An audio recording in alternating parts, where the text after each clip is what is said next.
Welcome to Chapter 3 of this section, Debt Payoff Strategies.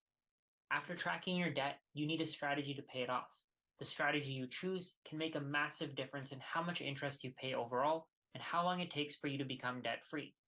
I'm going to describe 3 different strategies to pay off debt, but before exploring these strategies, consider asking your lenders to lower the interest rates that you're paying on your debts. This simple step can significantly reduce the interest that you pay, regardless of the method you choose. Some banks offer low interest credit cards, and that could be the easiest way to lower how much you pay in interest.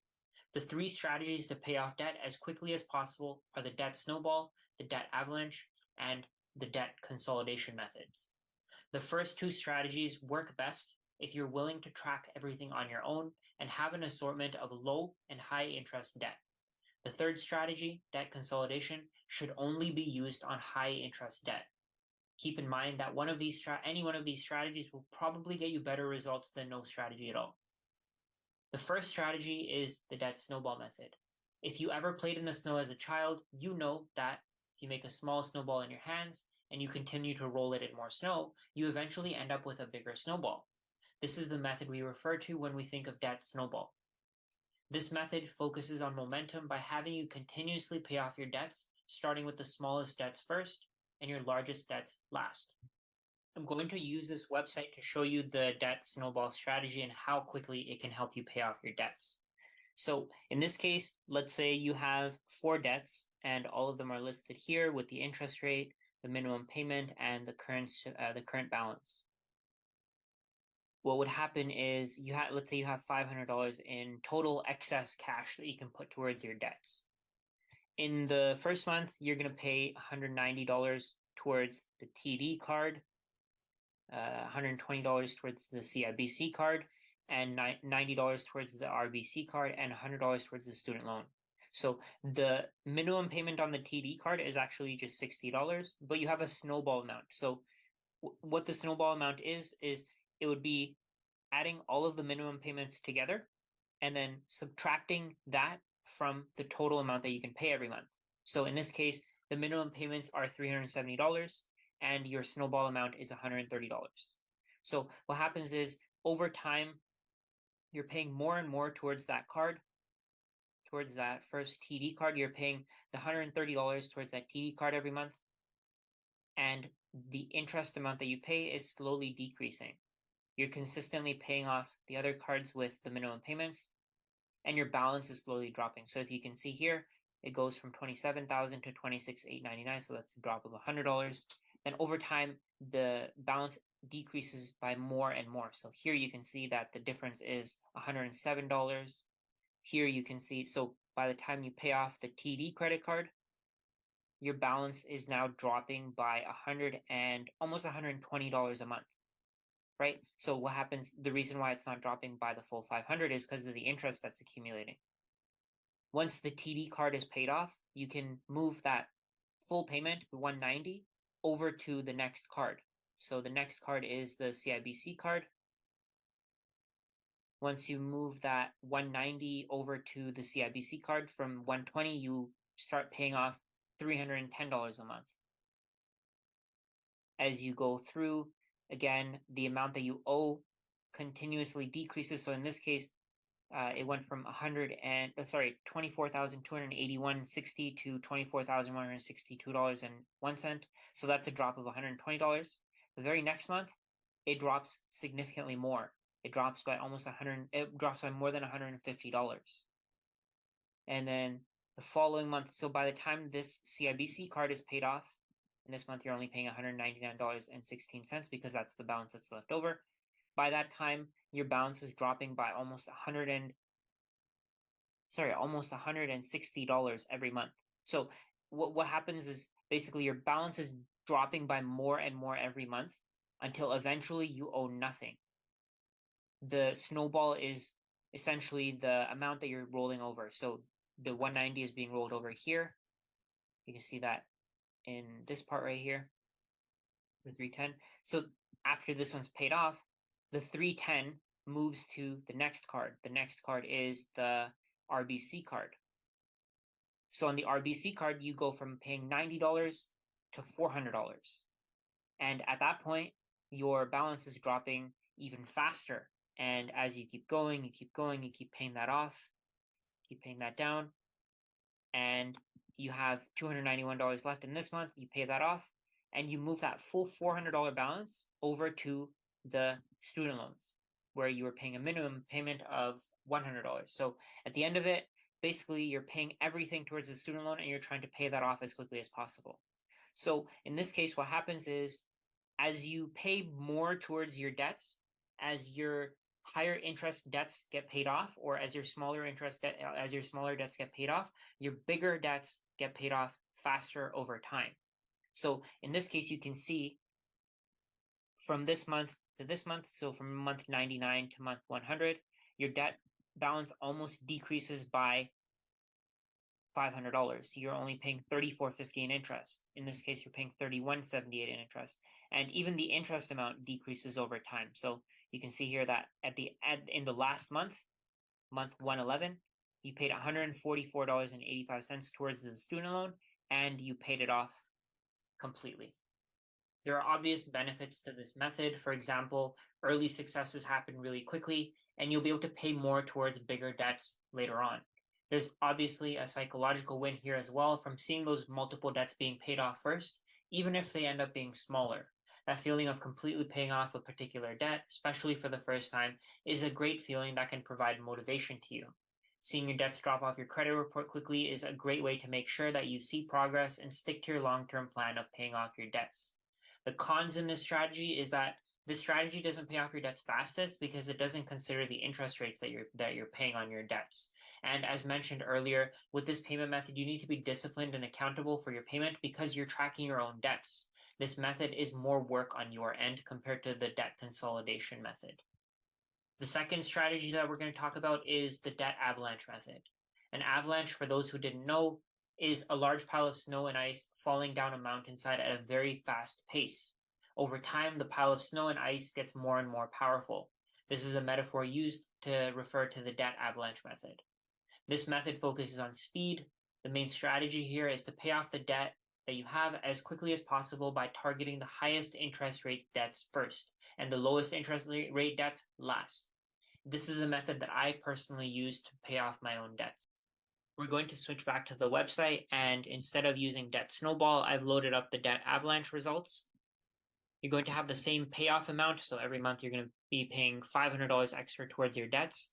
The difference here is that instead of paying off your TD card first at 19%, you're paying off the RBC card at 29.99%. So same thing, you pay off the first card, you pay $130 extra, so the snowball amount is $130. You pay $130 extra to the RBC card until it's paid off. And month 47 is completely paid off. By month 47, you're going to move that the $220 full payment from the RBC card to the next card, which is the CIBC card. And by month 64, that card is fully paid off. Then you're going to move that $340 full payment over to the TD card. The TD card went from $60 minimum payment to $400 monthly payments. And by month 76, you've paid it off. And after that month 76, you move everything from the $400 over to the student loan, goes from $100 a month to $500 a month. And by month 94, you've completely paid off the student loan, and you've completely paid off by month 95, you've completely paid off your debts. So this is pretty much the exact same thing, but all you're doing is you're paying off the highest interest debt first. And now let's see I'll show you in a bit the difference that this makes in your overall debt payoff journey. The pro with the debt avalanche method is that it'll give you the fastest payoff time because you'll pay less towards interest and more towards the principal right off the bat than you have smaller debt that has a higher interest rate. The con in this situation is that you have to be disciplined and you have to keep yourself accountable for all your payments. This method is more work on your end, just as much as the debt snowball method. I'd personally recommend this method if you want to get to your debt payment goal as fast as possible with the lowest amount of interest paid, and if you don't need a psychological win to keep going. Choosing between these two strategies is important, but focusing on increasing cash flow will probably give you much better results. So in this case, what you can do is you can cut expenses, start a side hustle, deliver food for Uber. Anything you can do will help, but let me give you an example.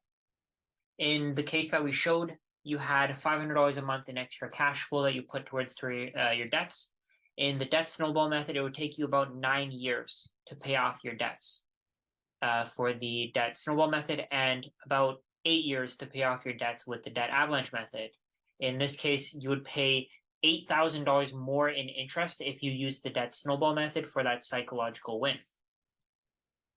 The second scenario that I'll show you is paying $1,000 extra, or sorry, $500 extra towards your debt. So $1,000 instead of paying $500 a month. So if you were to pay off an extra $500, if you were to find a way to pay off an extra $500 a month, you'd cut your debt significantly, the amount of time that it takes to pay off and the interest that you pay. So in this case, you would have only $6,100 in interest paid for the debt snowball method, and it would take you under 3 years. On the other hand, with the $500 per month, you would have paid $28,000 in interest alone on the debt snowball method and $20,000 with the debt avalanche method. So like I said, the more important thing here isn't the strategy that you pick, but instead making sure that if you can increase your cash flow, you're going to have your debts compound against you a lot slower than if you were to go from 500 to 1,000 a month. I mean, you're decreasing the amount of time that you take to pay off the debts by almost 5 years, which is pretty great if you think about the overall, the long-term strategy. I mean, if it means that you can start investing or you can start saving for your short-term and medium-term goals 5 years sooner. The third strategy that we're going to talk about is the debt consolidation method. Instead of having to track your individual debts, you can consolidate or combine all of your loans because it might be easier or sometimes cheaper to deal with. This method requires assistance from a financial institution. Just an FYI, if your credit isn't the best, you may not be able to use this method because a lender may not be willing to give you a consolidated loan. And keep in mind that the numbers that I use in this part may not apply to you because, again, it's based on your credit. In this method, debt consolidator combines or consolidates your existing personal loans, and in exchange, they lend you money to pay off your debts, and this is called a debt consolidation loan. They allow you to pay off multiple debts in one singular payment, and the aim here is to find a consolidation loan that offers you either a lower interest rate than what you're currently paying or a lower monthly payment so you can actually afford to pay off your debts. Here's how it works. The first thing that you're going to do is use a weighted average of your debts. We learned how to calculate this in the last chapter. You then find a debt consolidator who will give you either a lower rate or a lower monthly payment when you combine all of your minimum payments. A lower rate will give you a faster payoff time, while a longer term will give you a lower payment, but you'll pay more in interest overall. You can also get one of these loans from a bank, a credit union, or a debt consolidation company, and the new loan will most likely have a fixed payment and a fixed term, so you know exactly when your debt's going to be paid off. The hardest part here is finding a good consolidation loan, and it may require some shopping around on your end. Once you've found a debt consolidation loan that's best suited to you, you're going to sign an agreement with that financial institution, and the lender will provide you with a lump sum of money to pay off all your debts and may require that you close the other accounts. Once you've started paying off your debts, you can keep going until the full debt is paid off. So the pros in this case are that debt consolidations can save you a lot of money in interest, especially if you have high interest debt and great credit. Aside from paying less interest, there's also an added benefit of multiple payments being combined into one large payment, so you avoid extra fees and headache related to keeping track of everything. It can also be to your advantage because it's possible that you have a lower monthly payment because the payment is extended over a longer period of time, but you may end up paying a higher interest rate. Depending on your circumstances, this could make sense. The cons in this situation are that your credit score might take a hit because the debt consolidator might require that you cancel all of your old cards and all of your old loans, and the files will be removed from your credit report. So this may mean that the length of credit history that you have will take a hit, and you may also lose the total number of accounts that you have on your file. So we'll talk a little bit more about that in the next section, but those things could actually end up happening. But if you're responsible with your payments and you make them on time, your credit history will probably end up being better after a few months or years. So let's go into an example here. Let's say you have $25,000 in debt. So the total of the debts on the right side are 10,000, 5,000, and 10,000, so 25,000 in total. The average of this, the average interest rate of this of your debts is 20.6% without the consolidation loan. And if you I've seen this happen in my own experience. I've seen people go from a 20% average to a 10% average. If you can get a difference like that, if you can get them to give you a much lower interest rate, you're going to pay a lot less in interest. So in this case, you'd pay $2,650 less in interest if you used the debt consolidation loan, and that's in the first year. So you'd save $2,650, but this could mean that you'll be debt-free decades earlier compared to paying off the debts over time, slowly, however you feel comfortable doing it. In conclusion, the debt consolidation method may be for you if you have multiple debts that have a higher interest rate, or if you don't want to manage your debts using a spreadsheet. You could end up paying a lot less interest using this method compared to the debt snowball and the debt avalanche methods, depending on your credit and depending on the deal that you get.